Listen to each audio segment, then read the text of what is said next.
Gandhidham police સ્ટેશનમાં ગઈકાલે તારીખ 17/7/2024 રોજ ફરિયાદી બેન આવીને એવી ફરિયાદ હકીકત જણાવેલી. જ્યારે 2023ની સાલમાં રાજકોટમાંથી ત્યારે આ કામના આરોપી ફરિયાદી બેન જે છે તેમની એક બેનપણીના બર્થડેમાં એ લોકોની મુલાકાત થયેલી હતી. ત્યારબાદ આ આરોપી જે છે ને નો નંબર મેળવીને ફોન કરી એની સાથે મિત્રતા કેળવી છે. મિત્રતા કેળવ્યા બાદ એને જણાવેલ કે હું અપરિણિત છું ને મારી સાથે મિત્રતા કર, આમ થઈને એ લોકો ભોગ બનનાર તથા આરોપીની મિત્રતા થયેલી. ત્યારબાદ એકબીજાના વચ્ચે શરીર સંબંધ બંધાયેલા.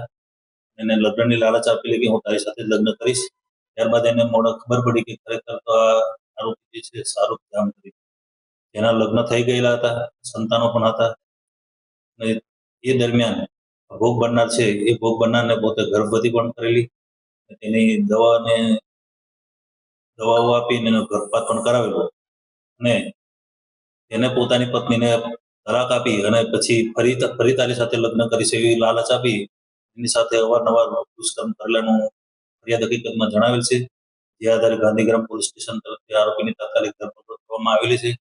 હાલ આરોપી ગુનાના કામે અટક થઈ અને રિમાન્ડની કાર્યવાહી ચાલુ છે અને ભોગ બનનાર જે ફરિયાદ લખાવી છે તેની તપાસ ગાંધીગ્રામ પોલીસ સ્ટેશન